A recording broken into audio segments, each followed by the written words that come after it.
Okay, good morning, ladies and gentlemen. Thank you very much for coming. I'm Paul Johnson, Director of the IFS, and this is the second of two press briefings that we're doing in the run-up to this election. Some of you were here last week to hear us talk about the public finances. Today we are talking about the tax and benefit proposals in the manifestos. You will notice some things that are a bit different this time. We haven't covered the SNP's proposals. I mean, you'll understand when you see how chunky the document is just looking at Labour, Conservative and Liberal Democrat. This is entirely driven by lack of time and resource, though, as my colleagues will point out, a lot of the policies, particularly from Labour, are similar for the Scottish Nationalists, though there are, particularly on the benefits side, some differences. My colleagues will talk mostly about Conservative and Labour rather than Liberal Democrat today, again in order to keep this within a reasonable period, but there is a lot of detail in the document on the Liberal Democrats. If you are daunted by the scale of this, there is a 5 or 6 page summary at the beginning, which I commend to you, which is written in a similar sort of style to the introductory remarks that I occasionally make after budgets and autumn statements. You will also gather from reading some of this that we are at points a little grumpy about some of the things that are being suggested by various of the parties, and this is because we do think this is all incredibly important and serious stuff. The shape of the benefit system matters enormously, obviously, for the incomes of people on at the bottom end of the income distribution. And as Rob Joyce will point out in a minute, we still know nothing really about what the Conservatives are proposing in terms of taking $12 billion away from the benefits bills. And the tax system matters enormously to the good functioning of the economy. And really there's nothing in any of the proposals that we think will help the good functioning of the economy, and several things that will do the reverse. So we apologise for a little grumpiness, but we do think this is terribly important. What we're going to do now is that James Brown will talk for about 20 minutes on tax. We're going to spend more time on tax than benefits, just because there is a lot more in the manifestos on tax than there is on benefits. And then Rob Joyce will talk for 10 minutes or so on the benefits proposals, and then we hopefully will have half an hour or so for questions. Thank you.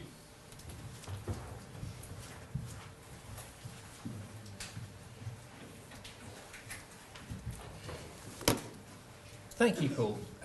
So I'll be going through the Conservative and Labour parties' proposals on income tax, pensions tax relief, taxation of housing and tax avoidance. In both my presentation and Rob's that will follow, all the revenue figures will be given in current prices, which is why the figures we're going to be using may be slightly different in some cases to those being used by the parties themselves. And for each policy, I'll look at the winners or losers from the policy, its impact on incentives, whether it makes the tax system simpler and more efficient. If you're interested in the Liberal Democrats' proposals, they're covered in a lot more detail in the full report itself, but in practice both the Liberal Democrats and the SNP have many similar policies to those of the Conservative and Labour parties, and I'll point that out as we go along.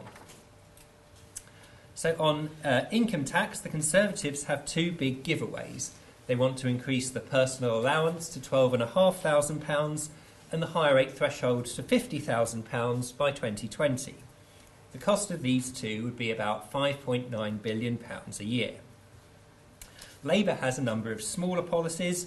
They want to get rid of the transferable personal allowance that's just come in this year, and to offset that they want to reintroduce a 10% income tax band. And both they and the SNP would increase the additional tax rate that applies above £150,000 to 50%. HMRC reckons that would yield about £100 million a year once behavioural response is taken into account, but that's a highly uncertain figure. So this chart shows shows what we currently expect the 2020 tax and national insurance schedule to look like in current prices. And this is what the Conservatives would do to it. So they'd increase the point at which you start paying income tax, the personal allowance. That would benefit basic rate taxpayers by about £162 a year in today's money.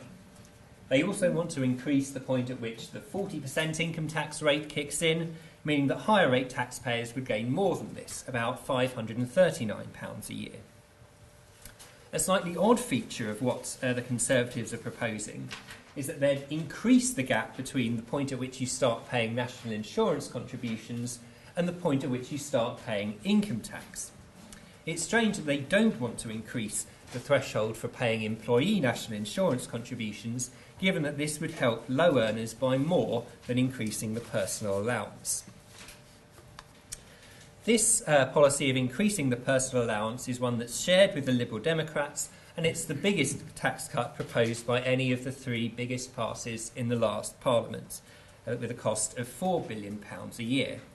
But this is still smaller than the giveaways we've had on the personal allowance in the last 5 years, which were worth about £8 billion a year. In the longer term, the Conservatives, though not the Liberal Democrats, want to link increases in the personal allowance to increases in the minimum wage, which would increase this cost over the longer term. It's important to remember that 44% of adults don't pay income tax at all, so they wouldn't benefit from further increases in the personal allowance. And this percentage has gone up since 2010 as a result of the big increases in the personal allowance we've already seen. Another difference in who would benefit this time is that most pensioners who pay tax would benefit because the main personal allowance has now caught up with the higher personal allowance for pensioners. The Conservatives would also increase the point at which the 40% income tax rate kicks in, the higher rate threshold. That would cost about £1.9 billion a year in today's money. That would benefit higher rate taxpayers who are currently the richest 9% of adults. But the number of people paying these higher rates of income tax has been increasing over time. Particularly during this Parliament, it's risen from 3.3 million to 4.9 million as the coalition has cut the higher rate threshold in real terms.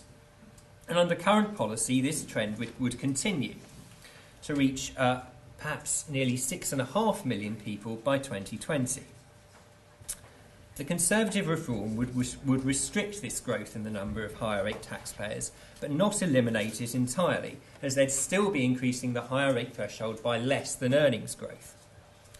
There'd still be 300,000 more higher rate taxpayers by 2020 under the Conservatives' plans to reach 5.2 million.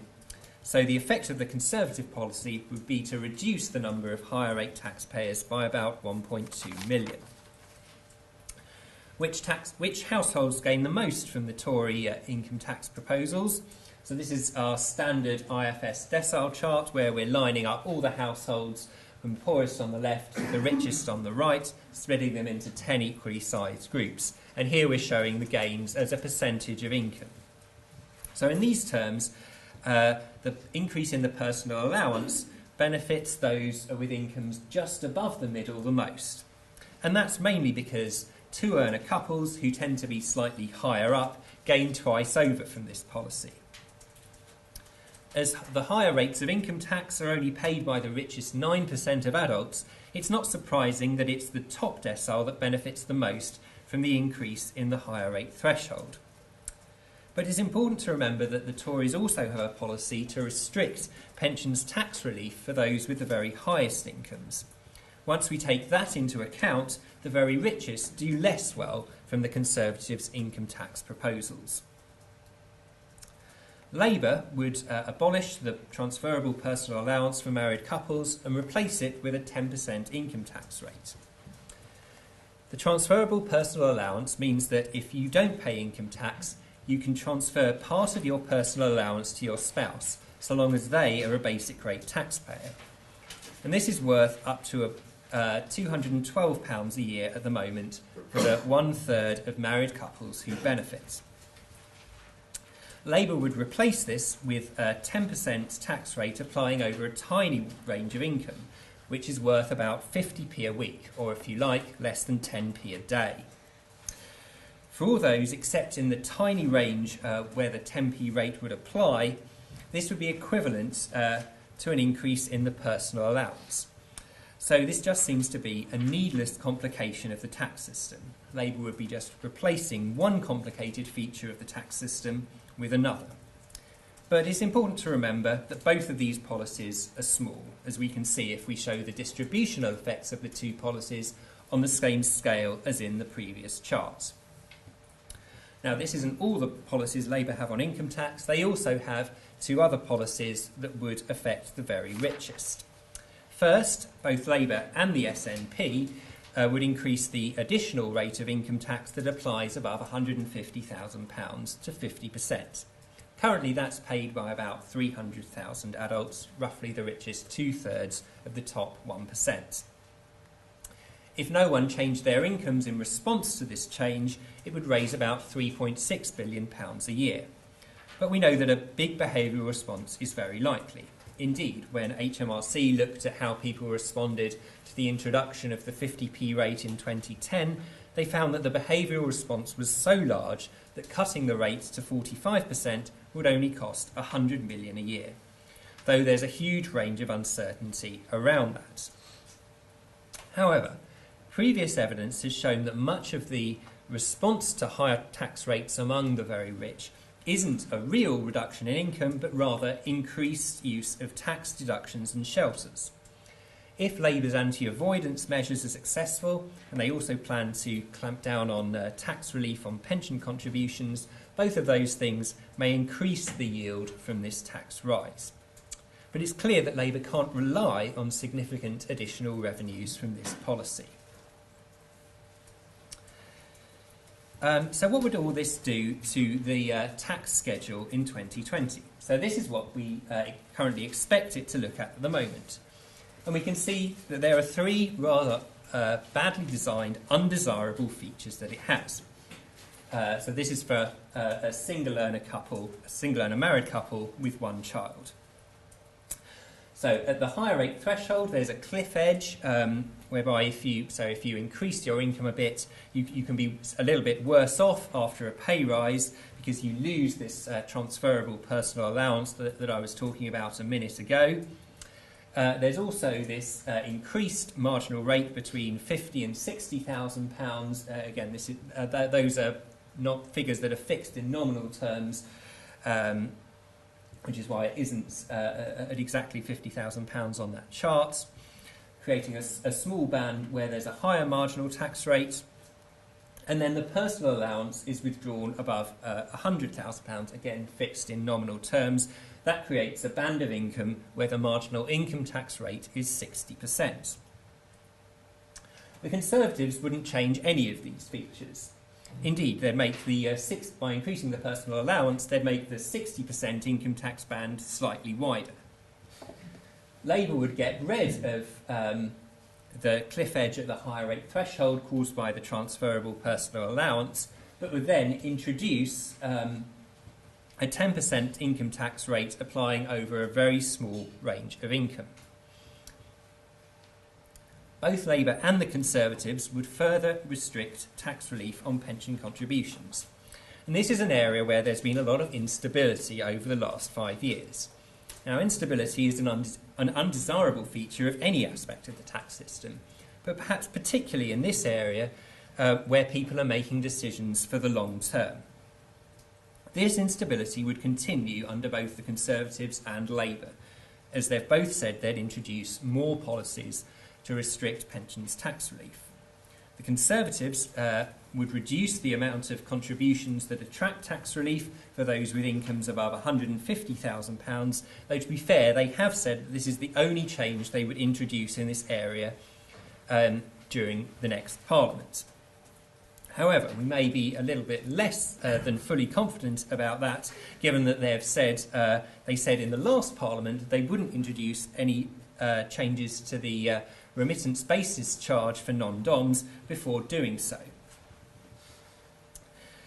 Labour would reduce the annual allowance, the amount you can put into a pension and attract tax relief every year, to £30,000 and give tax relief at 20% for those with the very highest incomes.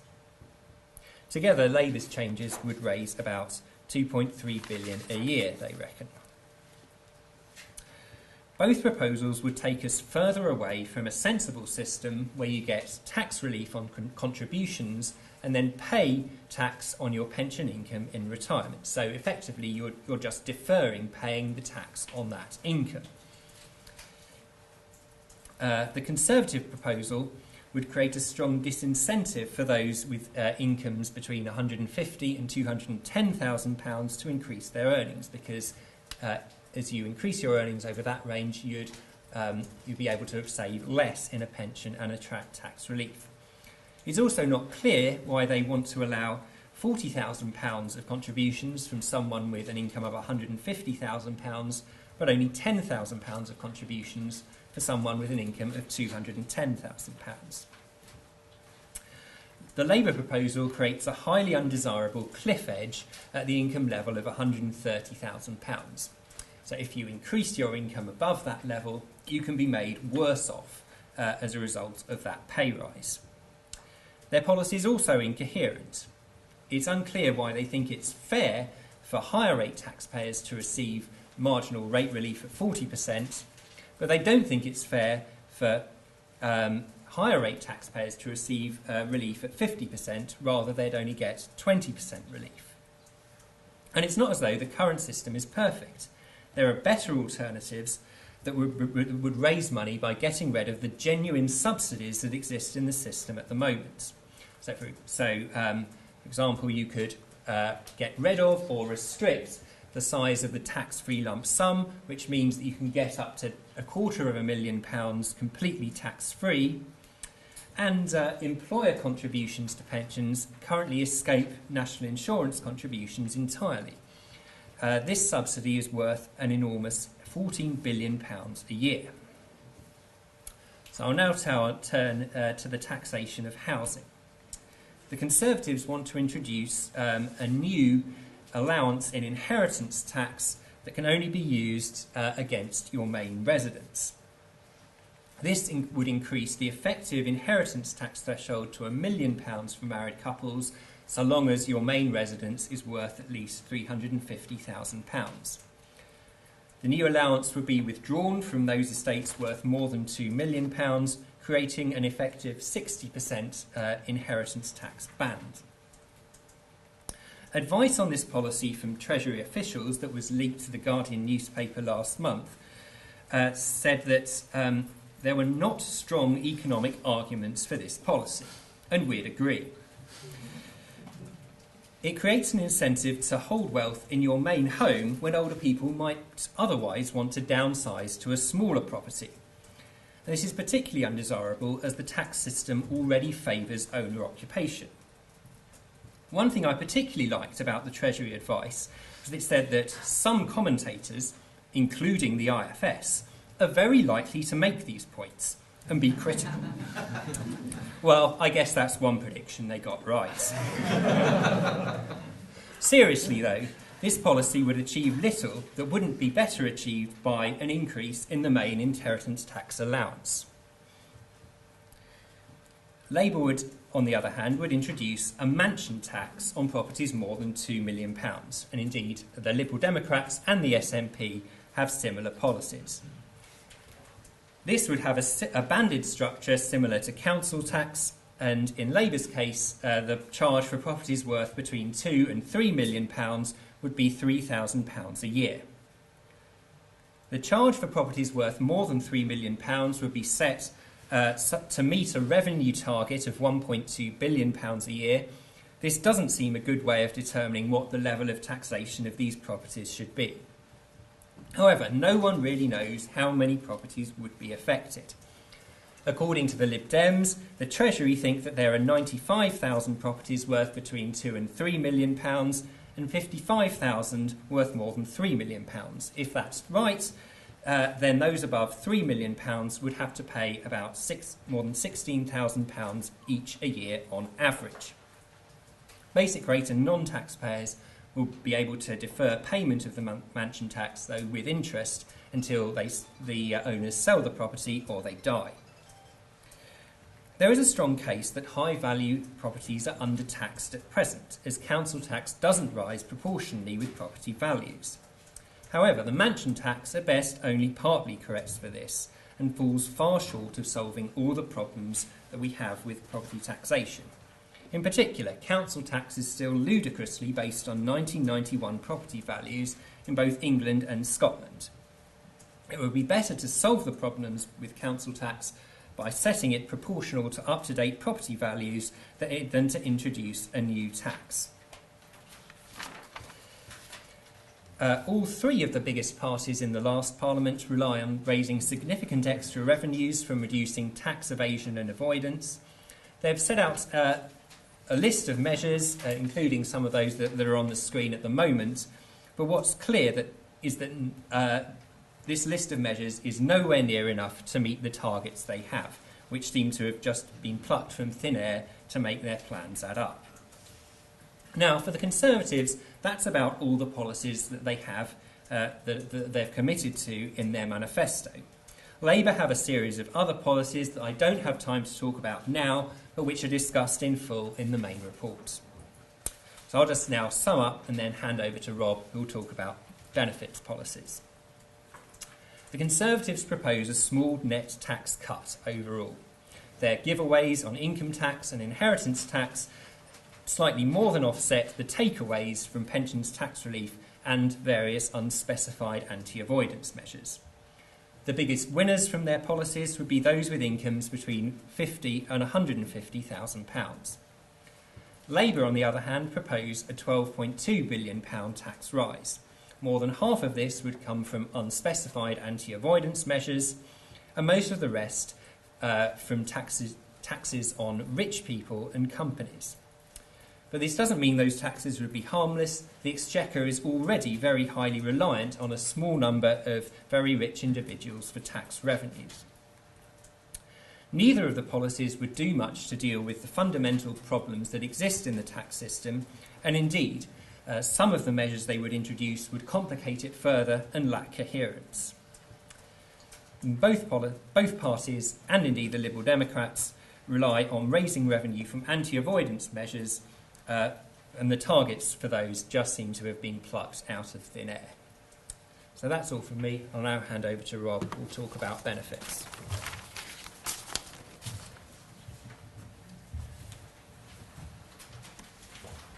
Thanks, James. So like James, I'm going to focus almost entirely on the Conservative and Labour proposals, just in the interest of time, although again I will point out some interesting points of comparison with both the SNP and the Liberal Democrats, and the Liberal Democrats are covered in detail in the report itself. I should also say that I'm ignoring here some important reforms that we already know are coming in over the next Parliament, some very big changes to the system, the single-tier pension, the rollout of universal credit, well that's the plan, and the replacement of disability living allowance. All very important, but I'm not talking about them here. I'm going to talk about what the different parties are proposing to do in addition to those things that are already in the pipeline. And so to start with the Conservatives, and more particularly to start with what the Conservatives have told us about what they're planning on benefits, there are three specific benefit cuts proposed in the Conservative manifesto. And the largest of those is to simply freeze in nominal terms most working age benefits for 2 years, in 16-17 and 17-18. So this is a broad-based cut affecting a lot of families, about 11 million, both in work and out of work, families with children, families without.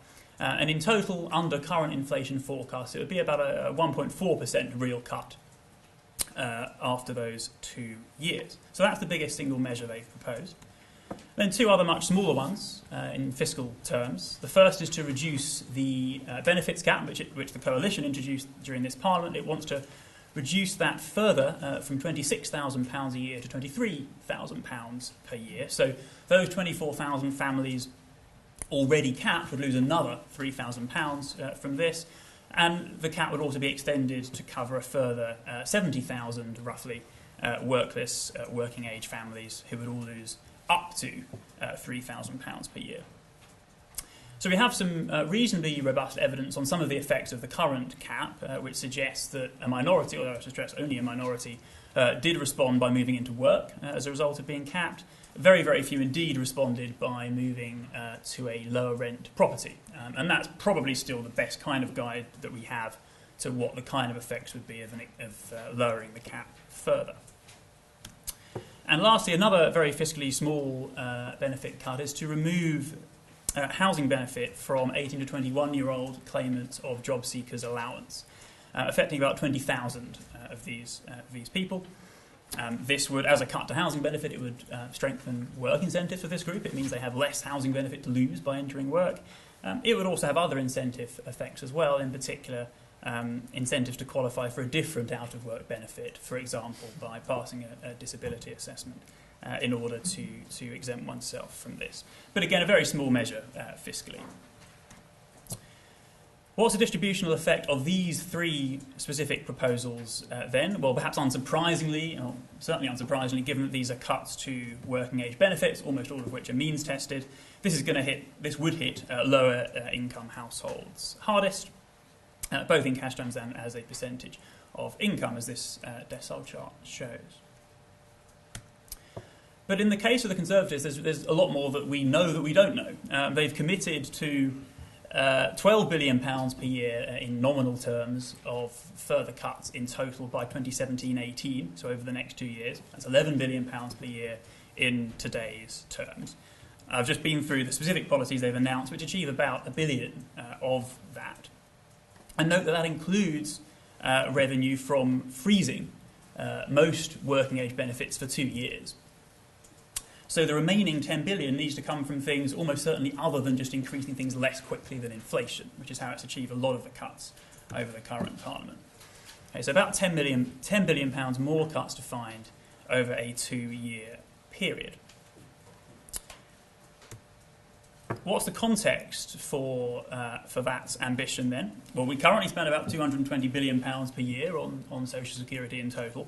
The Prime Minister is pledged to protect £95 billion of that. That's state pension and universal pensioner benefit spending. So there's £125 billion of unprotected benefit spending that this extra 10 billion is going to have to come from.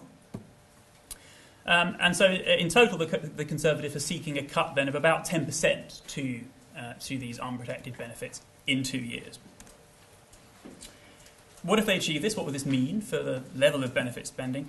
As a share of national income, it would actually take total social security spending back to around its pre-crisis level. We're still above that pre-crisis level at the moment, after the falls in national income and increase in benefit spending associated with the recession. But, of course, over this period, we've been spending more and more on pensioners. So actually, the unprotected bits of benefit spending would be back to their lowest level for quite some time, the lowest level since 1990. And what about the size or the scale of these cuts relative to what we've seen over the last few years? Well, over the last 5 years, over the current Parliament, excluding policies that just save money by increasing benefits less quickly than inflation, the Coalition found about £15 billion per year of gross cuts to benefits, offset in small part by some gross giveaways. So that compares to the £10 billion extra the Conservatives now need to find in 2 years, on top of the measures announced, again, excluding policies to increase benefits less quickly than inflation.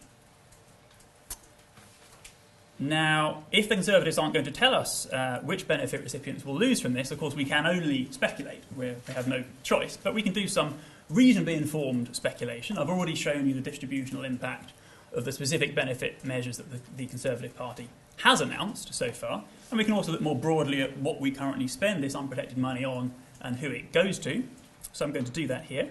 So this splits out the £125 billion of annual spending on the unprotected, the bits of benefit spending that have not been explicitly protected by the Conservative Party, showing you that we're talking here about things like tax credits and housing benefit accounting for more than half of this money in total, disability and incapacity benefits more than a third, followed by child benefit as the next biggest thing. So certainly reasonable to think that these are the kinds of areas that would be looked at if the Conservatives want to find another £10 billion on top of what we've already heard about. To make that a bit more tangible, again, these are only illustrative examples. They haven't told us what they will actually do, but this gives you a sense of the kind of scale of things that we would be looking at. You could save £5 billion a year from each of quite substantial cuts to means-tested support for children. They're reducing the child element of child tax credit or universal credit when it replaces that by about 30%, taking it back to its 2003 level, so unwinding a lot of the large increases in generosity we saw in particular under the last Labour government, or by going the full hog in terms of means testing child benefit, essentially abolishing it and just compensating recipients of universal credit for that abolition. You could also save about half of that amount by making even the poorest housing benefit recipients pay at least 10% of their rent, so cutting their housing benefit by 10%. And you can save about £1.5 billion a year from taxing universal disability benefits. Now, again, these are only illustrative. Clearly, we don't know what they're going to do or what they would like to do. But these are certainly the kinds of benefits that almost certainly they will be looking at if they want to be saving £10 billion per year, given the share of the benefit spending, as I just showed you, that they account for. And who gets this money? Well, again, unsurprisingly, it tends to be households towards the bottom of the income distribution. So this just shows that £125 billion of unprotected spending split by income decile and also by family type, which also shows that much of this money goes to families with children. Okay, so I've dwelt for a bit on the Conservatives there simply because there's a lot that we don't know, which is worthy of some discussion. I'm now going to turn to Labour and just go through some specific measures that they have announced. So it should really say Labour here. Now moving on to Labour. The first and the most substantial single measure on benefits that the Labour Party are proposing is to abolish what I'm calling here the social sector size criteria. I could have written an entire separate presentation about the various rather tedious naming conventions for this policy. And you'll probably know it as the bedroom tax, as it's affectionately known by its critics.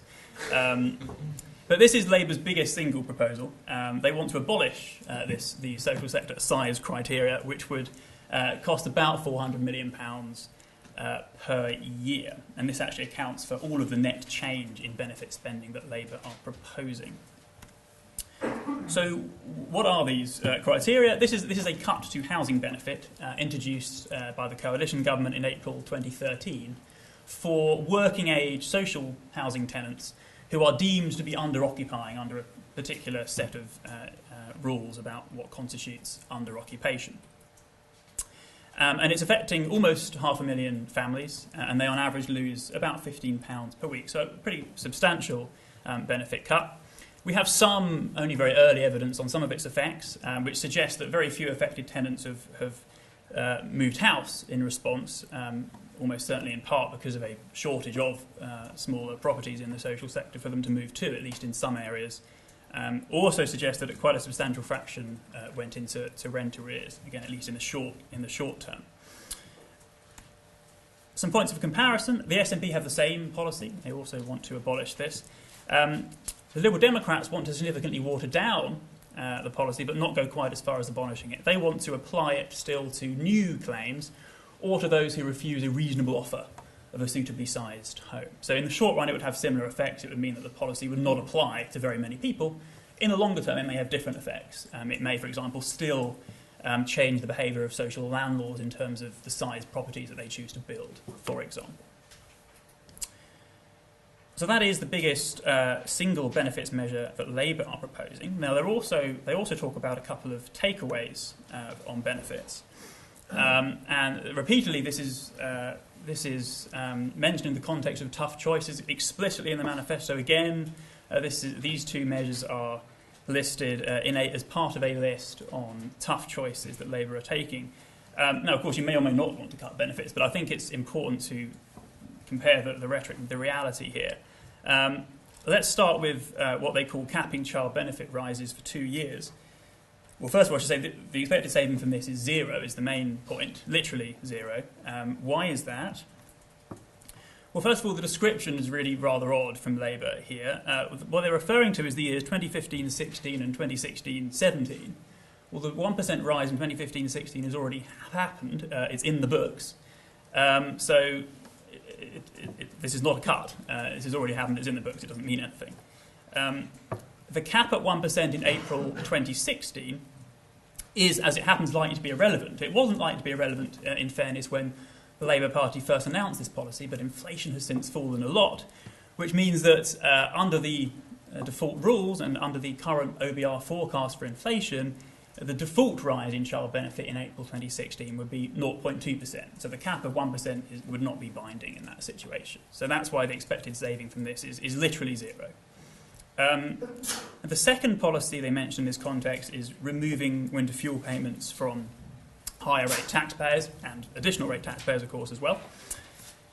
Well, the saving from this would be £100 million, about £100 million per year. This is 1,000th of benefit spending on pensioners, and half of 1,000th of benefit spending as a whole. Now, this would take, in most cases, £200 per year off of the affected families, and there are about 500,000 of them. Now, clearly, these families would rather have the extra £200 per year, but fiscally, this is irrelevant. There are a number of other policies. Again, with Labour, there are a number of other policies, mostly small ones that we don't have time to cover. These are just up here, really, for reference.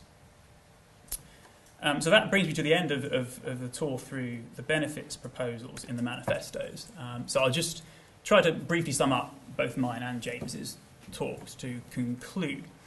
So in summary, all of the Conservatives, Labour and the Liberal Democrats actually are planning further net takeaways from households from tax and benefit changes. And actually all of a quite similar magnitude, between 10 and 14 billion pounds per year in total. The big differences here are in the composition of that takeaway. As James covered, the Conservatives want to do this entirely through benefit cuts. Labour want to do it entirely through tax rises, and the Liberal Democrats are indeed somewhere in between. What they all seem to share is a slightly, extremely irritating preference for both vaguely defined and often opaque tax changes. Vaguely defined certainly would apply to the raft of money that apparently will be got from anti-avoidance, as James mentioned. We have very little details really of how, and they seem to have been plucked largely from thin air. And opaque, particularly referring here to the changes to tax relief on pension contributions. These may be not particularly visible tax rises. They may be the path of least resistance, perhaps politically, if you want to get more money from income tax, but they're not sensible and they make the system less coherent. On the benefit side that I've just covered, again, really issues across the board. In the Conservative case, we've got large benefit cuts which are mostly, almost entirely unspecified.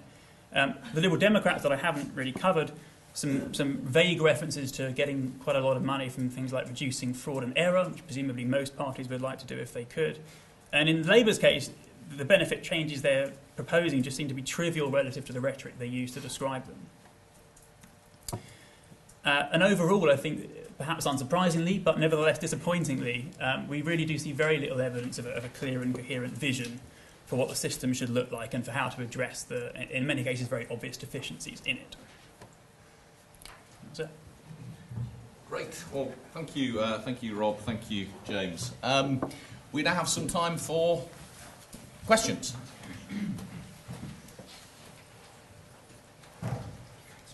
Beating you into submission. Oh, Michael. Michael Crick from Channel 4 News. It seems to me that every election, but especially this one, parties promise huge anti-tax avoidance measures. Have you or anybody else ever managed to analyse whether the past success of achieving anti-avoidance measures, or is it just so difficult to quantify that nobody's ever managed to do so? Well, I think to our knowledge, they haven't been quantified ex post. There's not a great deal of evaluation of these things that happens. I don't think the OBR has tried to evaluate them. No. So broadly speaking, it's very difficult to know not only ex ante how much they're supposed to bring in, but actually ex post it's genuinely difficult to know how much they did bring in. And the difficulty here is with counterfactuals. Had nothing been done on tax avoidance over the last 15 years, no doubt we would be bringing less money in. But if you add up all of the numbers that they say each year will be brought in, the idea that we'd be tens of billions down is a funny one. So, I mean, there are different sorts of tax avoidance. Some of it of stopping tax avoidance. Some of it is sort of closing a hole here, which it opens again over here, and you close it, and it opens over here. And actually, in the end, you may not make much difference, but you're sort of stopping it flowing out over here. Other things are you genuinely closing things down and bringing extra revenue in, but it is genuinely difficult to know how much effect they have in the end. I mean, one of the things that it says, kind of, we said explicitly in the summary there is, what none of the parties are proposing are things which will really tackle the cause rather than the symptom. So why is there tax avoidance? Well, because we charge tax at different rates on capital gains, to income, on earned income, to self-employed income, from self-employed income to income that small businesses earn, from dividends to earned income. We've got a national insurance system which makes a big incentive to take money other than as earned income. We tax corporate income in all sorts of complicated ways. So, and that's why we're continually kind of putting sticking plasters on. And what we haven't had from governments for a long time, or in these manifestos, is a more sort of fundamental kind of look at, why is there this problem and what might we do about it, rather than, where can we find all the sticking plasters. Can I ask a follow-up then? If the IFS was standing for election, we wouldn't get elected. Given the amount of coverage you get, you probably would be. If the IFS was, what would be a realistic target, do you think, for tax avoidance?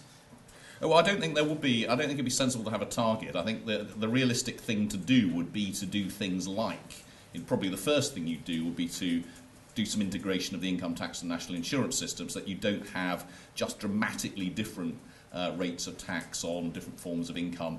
You probably do something with the capital gains tax system. I mean, there are a set of things that you would do to the fundamental structure of the system to try and have a long-term effect, rather than, or possibly as well as all the other things. I mean, the issue is that it probably just isn't sensible to set a revenue target. What you should be doing is saying, what are the things that you need to do to make the system work better? And some of the things that are in the manifestos are, may well achieve that, but how much they would raise, who knows? Chris. Chris Giles from the FT. Similar question to Michael's question. Given that you say that all the policies are unspecified, vague, or trivial, what do you think will happen in terms of policies, and what do you think should happen? You're talking about tax generally, or in tax, not in the benefits on tax. What do we think will happen? Well, I think there's a really interesting question, which I don't know the answer to. Is, I mean, to make the manifesto numbers add up, the parties are assuming significant amounts of revenue from tax avoidance measures. Now they have a choice. If that money doesn't flow in as expected, and there must be some chance of that, then maybe they'll find other tax increases to do it, or maybe or there'll be more borrowing or less spending. I don't know the answer to that, but what the manifestos say is they're expecting this money from tax revenue. So maybe the sensible thing to think is that they might do other things to increase taxes.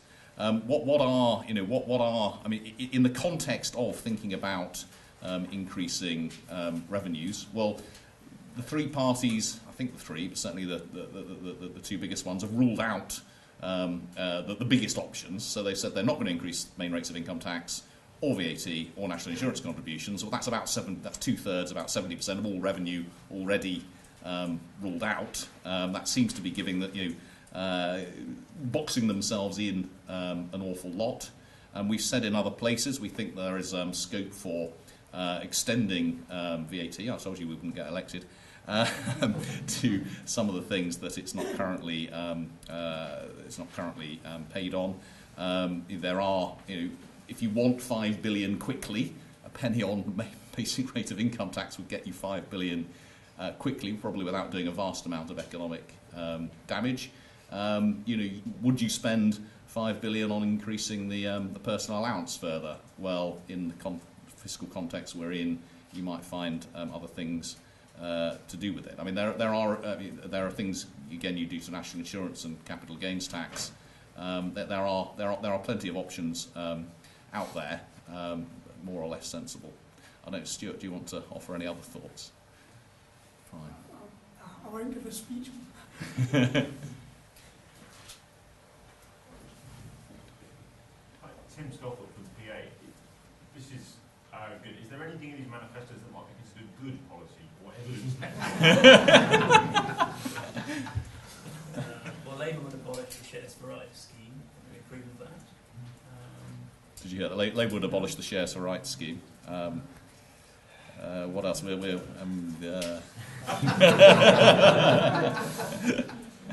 I mean, obviously you have a choice about the benefit system. The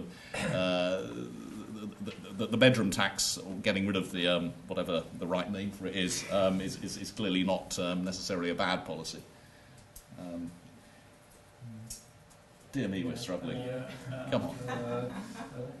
SNPs and work allowances. It's probably a better way of SNP want to increase work allowances in universal credit.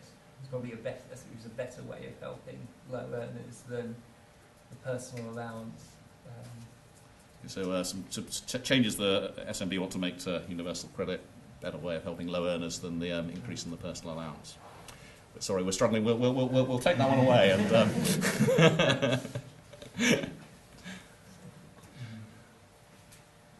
Tim Bouverie from Channel 4 News. You criticise the main parties for being unspecific and vague. Do you think that they're behaving in a much worse way in regards to those accusations than they have in previous elections? Probably not. I mean, one of the things that we've said in previous events is that after every election since 1992, we've had very large tax increases. And most of those tax increases have not been told to the electorate. So last time, I don't think it was in the Conservative manifesto, they were going to put 2.5p on the main rate of VAT. Back in 2001, it definitely wasn't in the Labour manifesto. They were going to increase national insurance contributions. And back in 1997, it wasn't in the Labour manifesto. They were going to have a big increase effectively on tax on pensions through getting rid of advanced corporation tax. And certainly back in 1992, there wasn't, whatever it was, 20 billion of tax increases in the Conservative manifesto. So I don't think it's a great deal different this time, but I think history tells us that whichever party gets in, they do tend to have some tax increases up their sleeve that they haven't actually revealed to us in their manifestos, but we've merely taken what's in the manifestos. I mean, in one sense, I think you could say, it's terribly vague. I mean, they have all said we want more tax, but it's from a tax avoidance. And to Labour's credit, they have explicitly said we want to take 3 billion in, well, credit in the sense they've been honest about it. We want to take 3 billion from increasing tax on pension contributions. We want to get $1 billion odd from increasing tax on houses. We want to increase the additional rate of tax. So in a sense, that there's a degree of there is, you might argue, a surprising degree of honesty in the number of tax increases that are in some of the manifestos, at least. Right over here.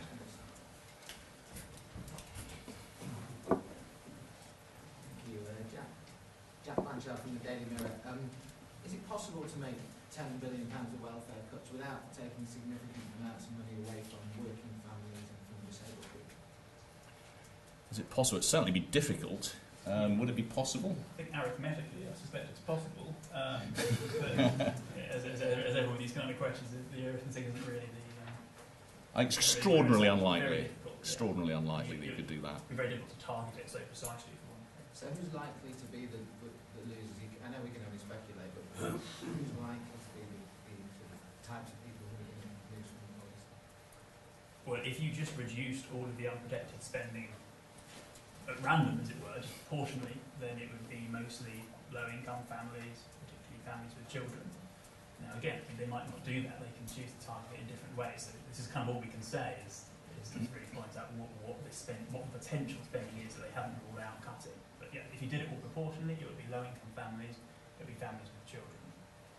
It's hard to see how you could do this without some combination of reducing disability benefits either in absolute levels or at least by taxing it. That's one of the things that was in the document leaked to the BBC Housing benefit costs £26 billion a year, which is a huge budget. It would be very surprising, I think, to reduce spending by 10 billion without touching housing benefit. I think would be genuinely surprising.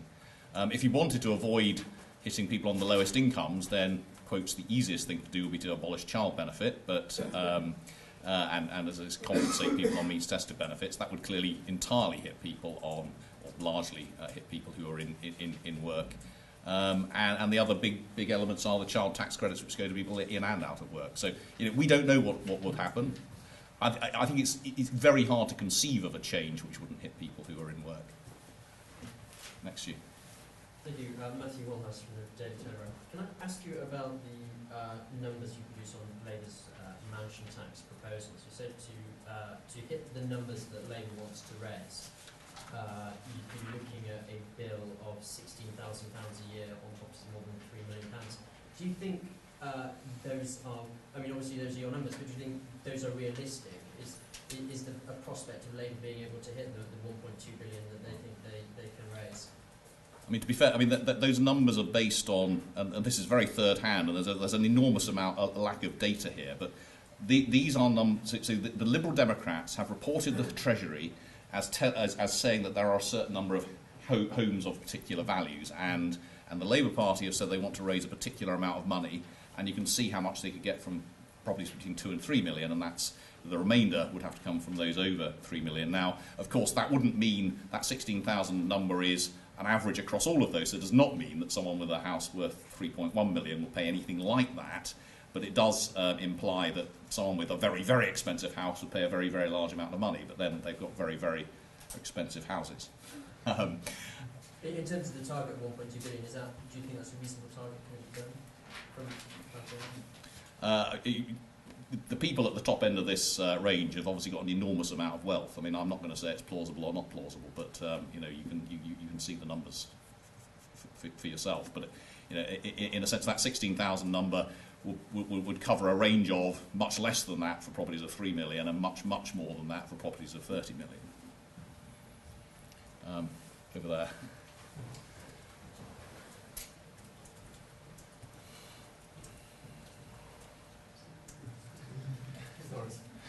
Sorry, I'm making you run around. Forgive me if you might have addressed this when I had to pop out for a minute. Joey Jones from Sky News. Would it be fair to describe the numbers on tax evasion and tax avoidance as fantasy numbers? And can I ask you, you're very generous with your criticism across the parties, in terms of you were last week. I'm genuinely interested, is this out of a conscious desire to be even-handed, or is it because in different ways the parties are equally culpable? I mean, I wouldn't describe the tax avoidance numbers as fantasy. We just don't know.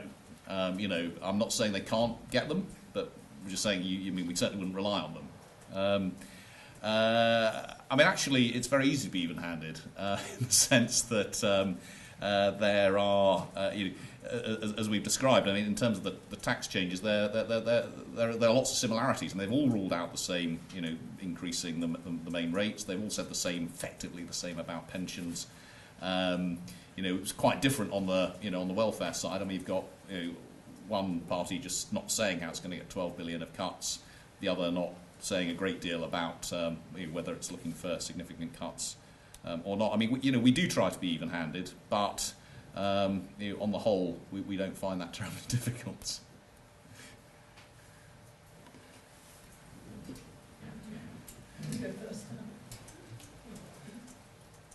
Vanessa Holder from the Financial Times.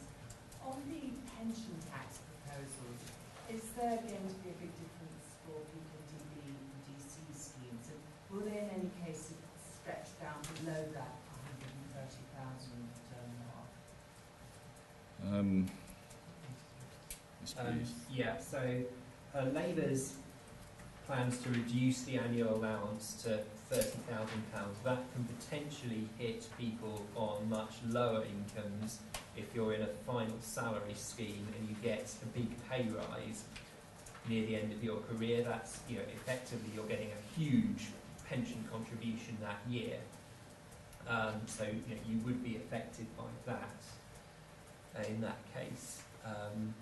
But the other two policies only affect people with incomes more than £130,000 in the case of the other Labour policy, and more than £150,000 in the case of the Conservative policy. And roughly how low in that Labour case, what sort of salary might it be on effective? You can construct examples where it would affect people on. I think we've constructed one that affect people on 50,000 a year, but it's a very kind of constructed example. So I would, in a sense, that's you really can't give a number. I shouldn't have given a number. You really can't. You really can't give a number for that. I mean, one thing it is worth saying is that the way that these things work means that £30,000 a year limit is significantly more valuable to someone in a DB scheme than it is to someone in a DC scheme. And that's there is an inequity between the way that DB and DC schemes are treated in this. And that's not new to the 30,000. I mean, it's the way the system works at the moment as well. Sorry, next to you. Mary Dejewski, freelance. I've got two questions. One of them about national insurance. You said both in the presentations and later that the current arrangements where national insurance kicks in a different level from income tax were sort of undesirable. But I wonder whether things maybe shouldn't be moving in the opposite direction, because I think one of Labour's policies, at least before, was about re-emphasising the insurance aspect of national insurance, and whether maybe there's an opportunity to do that. And the second one, forgive me if it crosses over anything you covered last week, but why are the tax breaks for buy-to-let apparently sacrosanct? Because everybody's trying to throw money at first-time buyers, but it seems that different tax arrangements for buy-to-let would actually solve some of those problems. Do you want to take the NI question, James? I don't know if you can take the buy-to-let one. Sure. So on the national insurance, I mean, at the moment, you don't actually have to pay any national insurance contributions to get your sort of national insurance stamp, as we used to call it. So, you can, in principle, increase the point at which you actually start paying national insurance contributions without affecting people's entitlement to state pensions and other contributory benefits. I mean, it's also worth saying that we've gone an awful long way from social insurance system. Really, national insurance just looks like another tax on earning. I mean, it's very hard to avoid getting entitlement to the full basic pension going, or full single-tier pension going forward. Unless you're idle rich, I think you're probably going to get the full, or living outside the country, you're basically going to get the single-tier pension. Is that? I mean, that's an exaggeration, but you certainly don't need to be making, as James says, contributions all the time. If you're unemployed, or you're looking after children, or you're disabled, or any of those things, then all of that, for very good reasons, gets you a full pension. Stuart, do you want to take the buy-to-let question? Yeah, well, I'm just saying that, yes, there are some of what you might call tax breaks for buy-to-let. The fundamental position is still that buy-to-let as a status is tax penalised rather than tax favoured relative to an occupation. Basically, landlords pay income tax on their rental income, owner-occupiers don't pay it on their imputed rental income. Landlords pay capital gains tax on the rising value of their properties, owner-occupiers are exempt from that. If anything, we ought to be moving towards equalising those. And now, that's not to say that there aren't things that, ways in which the existing tax breaks for buy-to-let could be trimmed, but the big picture is, I think, pushing in exactly the opposite direction. Down here. Hi, Jason Gross from the Daily Mail. A couple of questions, if I may. You're quite critical of all the parties for putting their hands into the sort of pension pots of the very well off. Do you think that has a wider impact on the pension system, or is it just the rich? And Bob, I was interested in your deconstruction of Labour's benefit plans. We have heard a lot on tough choices, but have I understood you right that the net effect of their proposals is actually put the benefits bill up, because the cost of the bedroom tax is actually more than the savings they'll make from the other ones? So on first, very, very slightly, yes. I mean, essentially it would leave benefit spending pretty much unchanged, a net increase of £400 million a year, which is basically just not changing the level of benefit spending. It's entirely driven by the cost of getting rid of the so-called bedroom tax. Yeah, and that's because, the sum total of the two measures that they call tough choices would raise about £100 million a year. I think the real difficulty with the pension tax changes is the instability it creates in the system and the uncertainty that's provided. So it's perfectly reasonable to think of people who are not mega rich, who were thinking that they might be putting quite a lot of money into their pension pot in their 50s, for example, and there's quite a lot of evidence that people start saving seriously for retirement once the mortgage is paid off and the children have gone and so on. And at that point, 30,000 a year is not, it's a minority, and you're clearly well off if you're doing that, but it's not the preserve of the mega rich.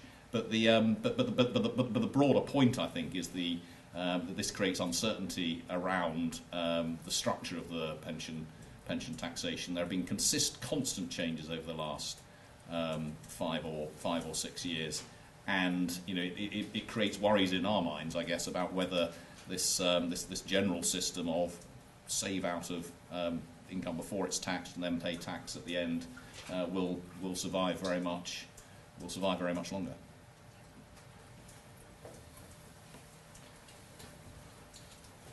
Hugo Duncan from the Mail. Just going back to the points made on national insurance before, and perhaps looking at it from the other side on what you were saying regarding the personal allowance. Would in fact a better policy, is this what you're saying, a better policy to help the low paid and so on would be perhaps to raise the personal allowance slower and use that money to bring the national insurance threshold up and possibly equalise them, but it also has the simplification benefits? If your objective is to help the lower paid, then clearly increasing the national insurance threshold is a more effective policy than increasing the personal allowance, and that is just arithmetically true. Is there a level that could be at, if you see what I mean? Well, it depends how much you want to spend. Yeah, well, given how much the 12,500 is proposing to spend, what would be a better way of spending the same amount of money on? How far would you get on the national insurance threshold? I think you'd expect you'd get pretty close to alignment with money. But we can get back that to you, but it's but reasonably significant. Yeah. Any further questions? Well, great. Well, thank you very much, everyone, for coming along, and thank you to James and to Rob. And the other authors. Yes.